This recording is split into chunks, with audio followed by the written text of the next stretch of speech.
I said I like variable pricing in my interview with More Perfect Union. Levi's cut before tips around 63. Except some trips paid him 51, others paid 90. So there was no rhyme or reason why the pay was the pay.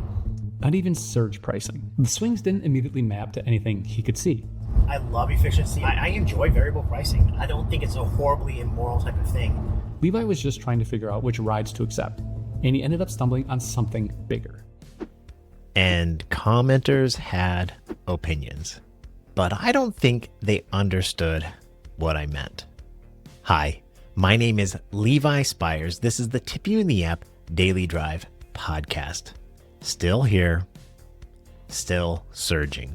The Daily Drive podcast is brought to you by the Gig U app, now coming to iPhone. Use the link in the description to join the waitlist. I stand by those statements. I love efficiency and I like variable pricing. What had happened is about a year ago, I did an experiment where I was researching pricing on a trip from Ithaca to Syracuse, New York, and I found the discrepancy in commercial auto insurance. That research was further analyzed by my friend Lynn Sherman at Columbia University. And then Eric at the More Perfect Union said, "Hey, Levi, I'd like to come out and talk to you about this." We did actually an hour-long interview. And as you can see in the video, I've got 50 seconds, a minute worth of airtime.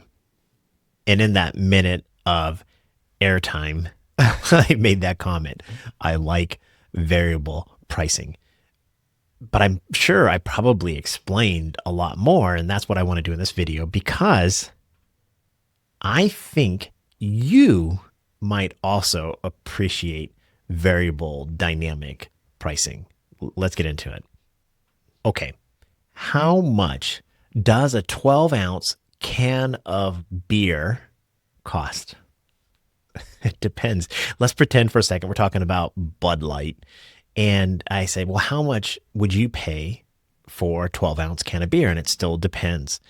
Because if I were to go to the discount grocery store and buy a case of 12-ounce Bud Light beers in a can and use a coupon of some kind, that price might be very different than, say, if I were to order a beer, Bud Light, at a restaurant, or if I were to buy beer at the gas station, or if I were to buy that beer at the Super Bowl. So we see that 12 ounces of beer can fluctuate between the brand of the beer, and I'm not a fan of Bud Light, but I'm just using them. The where that beer is being purchased, the quantity of the beer that you're purchasing, there's a lot of variables. And quite frankly, we logically and intuitively understand that going and buying a case of Bud Light at the grocery store is not the same. It's dynamically variable priced different if you were to buy it at the Super Bowl. So when I say I like variable pricing and I love market efficiency, it's just kind of like the numbers guy in me. It's interesting. It's fascinating to see markets get to a price equilibrium. And this is where we need to further explain everything. Because again, I think you like this too. I think you appreciate it. Maybe that like, appreciate, love. Those are varying words here. All right, let me read off some different types of pricing to see if you can follow along with all this. Fixed rate card pricing. So it's a published base rate plus predetermined charges for time, distance, and services. We know a rate card when we look at a taxi in New York City. It says the rate card, how much you're going to pay for that ride on the side of the vehicle. Variable pricing is the broad category where prices differ depending upon the circumstances of the transaction. Dynamic pricing is when prices change frequently or in real time as market conditions change. We see that a lot with Uber. Surge pricing. Let's take a second here. We as drivers love surge pricing, right? I know I do. Okay, surge pricing, a form of dynamic pricing that raises prices or driver compensation when a rider demand exceeds driver supply. Cost-based pricing, where price changes because the cost of providing the product or services change. Value-based pricing is price reflects what the service is worth. Product or tiered pricing, like Uber X versus Uber Black. Promotional pricing, coupons, personalized pricing. Now, this is where we're starting to get this gray area. A company uses information about an individual to estimate what a person may be willing to pay. And now here we get into some of the really gray area ones. Algorithmic pricing, where software considers many variables to include all the ones we just talked about and calculates the price. Algorithmic pricing can be legitimate and legal, but the variables may be hidden, and that's going to be the core of this podcast here today. Price discrimination. Now that's where it's definitely not a good thing. Similar customers pay different prices based upon their willingness or ability to pay rather than a clear difference in the product or cost. Individualized compensation, which is the same thing and just in reverse, where workers receive different amounts because of experience, performance, quality, scarcity, negotiation, and retention value. Different pay is not automatically unfair. And then the final thing, the word that I think a lot of drivers, especially content creators, are using is algorithmic wage or pay discrimination. A platform potentially offers different workers different amounts based upon what it predicts each person will accept rather than the value of the work. Now, I'm not accusing Uber or Lyft or any of these algorithms of doing this, but there's still a problem, and this is what we need to get into. Let me give you two more examples where you might understand variable pricing, kind of similar to the Bud Light one. The first is a music video. I produce videos for a living, really just pretty much on my own channel. But there was a time when I made videos for other people on a regular basis. And I think about a music video. Now, I don't know why I say this one, but I'm going to use this example. Britney Spears. I've always said this as an example for the last 20 years. If Britney Spears came to me and was like, hey, I want to make a music video, how much would it cost?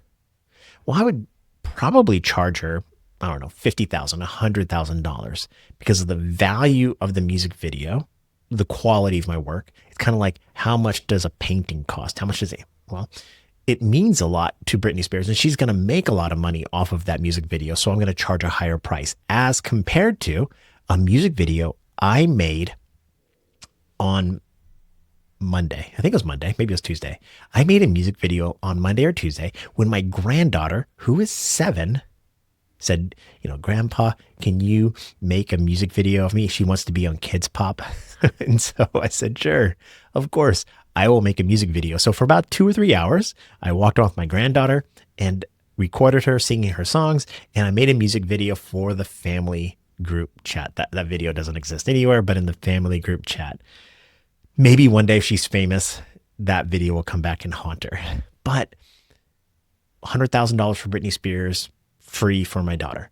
Again, variable pricing for a music video. Let me give you one that's more real world and that you can definitely understand when it comes to surge pricing. In 2022, there was an incident on a New York or Brooklyn subway. And so everyone got off the train at the next stop and started ordering Ubers to get to their next destination. And the pricing surged. It got really expensive to order an Uber. And so drivers flocked to that thing. Now, Uber and Lyft both actually stopped surge charging the passenger, but they still offered the driver surge pay. So I think we all understand that the price of beer, the price of a music video, the occasional surge pricing, that pricing is a way to meet the market conditions. And we still have a gut feeling problem about it. This is why I think my comment sounds that I like variable pricing. It sounds negative, or it sounds like not negative. It sounds like I approve of the way Uber is currently pricing things. And I don't. Now, on Tuesday, I've had back-to-back rides in Ithaca, New York. I was down there for parent freshman move-in weekend or whatever. And I had two rides that were roughly 20 minutes apart. One passenger paid $35 to go 0.8 miles. Another passenger, that 20 minutes later, paid $20 to go 1.2 miles. So the longer trip paid $20 than the $35 one. I got paid $15 for the $35 trip, and I got paid $8 for the 1.2 mile trip. And interestingly enough, even the commercial auto insurance was more for the shorter trip than it was for the longer trip. Now, I don't think this proves that Uber discriminated against one driver or one passenger or the other. I think what this does is it shows that I don't understand why those prices were where they were. I don't think the driver that paid $35 knows that the passenger 20 minutes later paid $20, and they don't know why that price changed. I'm sure they don't even know the differences in price. But me, because I'm the Uber driver, I saw that take place. And first and foremost, this is why I like GigU. GigU does the calculation. I can see the differences in the price. But this doesn't prove that Uber discriminated. But what Uber didn't do was explain. Both base fares for me were what they were. It didn't say, well, there's a surge going on, Levi. That is the thing that is really tough for me to explain away, understand with Uber.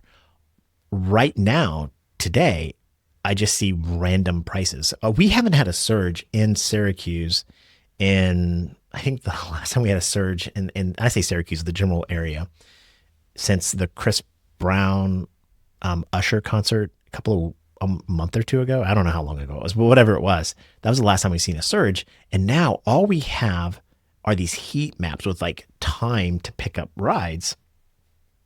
It used to say on the map as a $1 surge, a $5 surge, and now it says 1 to 2 minutes to get a ride.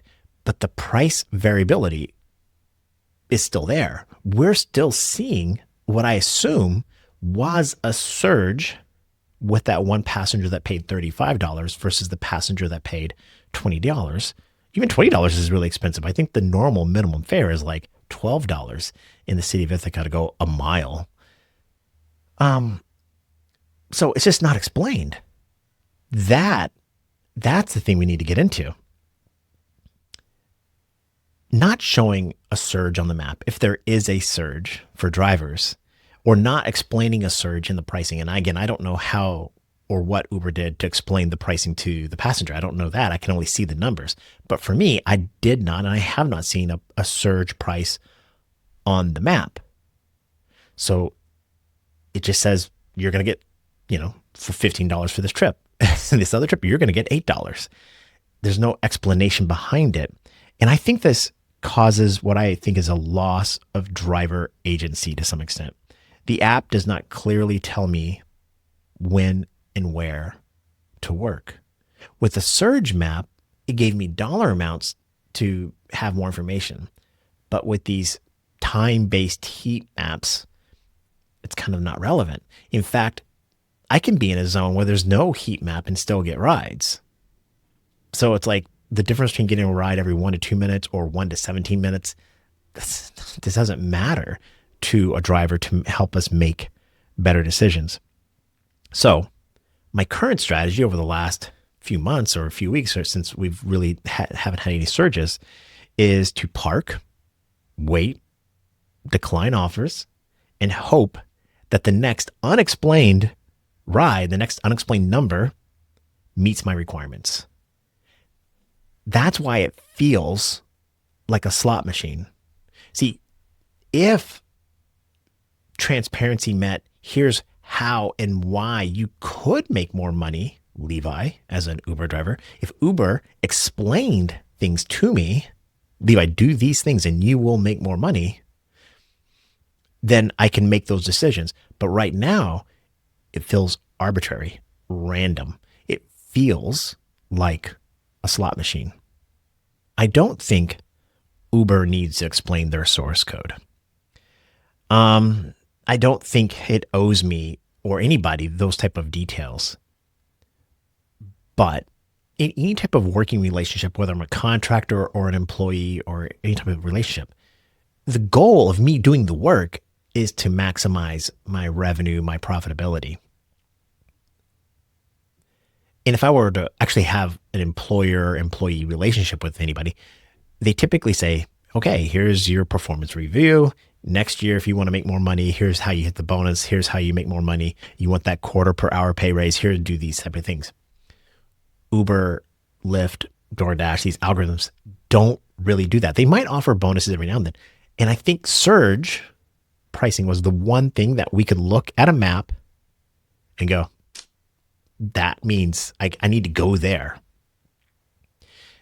Now, we can intuitively know how to make more money. We could say, well, Friday night in a college campus or bars or whatever, it's a good time to make money. Or go to the airport. Or like what I did, its parents are in town to drop off their freshman students at Cornell and at Syracuse and other places around central New York. I should go to those college campuses because there's a lot of parents and students probably needing rides. So I made that decision, but Uber didn't tell me that information. I had to look at all these other things to decide that. And my assumption was, logically, rationally, there's going to be surges. Prices will increase. Just, again, looking at the rate cards or what I got paid, the base fares there's no rhyme or reason or logic. It just says, here, this trip you're going to get paid more. So different rides can cost different amounts. Different drivers can earn different amounts. I think that's good. And let me give you a good example of different drivers earning different amounts. I think Uber, Lyft, a taxi company, any company should be able to say, I like this driver better than this driver because this driver makes me more money. They have a cleaner car. They're more professional, whatever it is, than this driver. So I'm going to find ways to pay this driver more or reward this driver more. I don't think Uber does that, but they should have the flexibility. They shouldn't be required by law to say this driver and this driver have to earn the exact same amounts, even though this driver is in a broken down Prius that smells like cigarette smoke and this driver's driving in a Cadillac Escalade with the suit on, whatever. If somebody orders an Uber X and these two drivers show up, we got to pay them the exact same. I think Uber should say, I want to pay this driver $1 more because this driver is doing the things that are good for our business. They're representing our brand better. But the problem is not variable pricing. It's opaque variable pricing delivered under pressure without an understandable connection between market conditions, driver decisions, and compensation. Simply put, right now, yes, Uber is variable pricing. I just don't understand why it is what it is. There's no communication from Uber and either pre the ride or the ride offer or the accounting transaction after the ride. None of it explains why I earn more money. I just randomly did. That feels like gambling, like a casino, like a slot machine. So I like variable pricing and I like efficient markets because it's important to our economy for businesses, consumers, employees, workers, 1099 workers, drivers to all have options to get the best price that we can, the lowest price, the best quality of the product, the highest profitability, and for me, the most earnings, wage, whatever I can make. So, should Uber have to explain why two similar rides can have a completely different price? Let me know in the comments. Shout out to Gig U and Red Tiger, sponsors of the channel. Hey, subscribe to Upfront Tip. If you go to my website, there's a link in the description. You can, right there at the very top, you can join the email list and get access to more information and immediate access to videos. Become a Thrive member here on the YouTube channel. If you're watching it here on YouTube, you can join Thrive. It costs $3 a month, and that helps me fund the channel, get some behind the scenes footage, some early access to videos. If you don't want to pay, I totally get it. You can join the free driver community over on Facebook. It's called Thrive. It's for drivers only. That's your warning. You can't go in there and sell anything, but it's like the water cooler. We can talk, complain about Uber, share good stories, maybe some tips and tricks amongst each other. And of course, you can connect with me anytime, anywhere. I am pretty available. Go out to LinkedIn, and if we want to talk business, that's great. If you want to go to X and talk about golf or politics or whatever, I like all that kind of stuff too. Drivers, I want you to be safe, healthy, and happy. I want you to enjoy the ride. I want you to make as much money as possible. My name is Levi Spires. I'm going to mess this ending up. If you're watching this is good. You get to watch. I'm not going to edit this, but I am reading my notes. My name is Levi Spires. I hope you enjoy the ride. I'm cheering for you. I'm still here. Bye.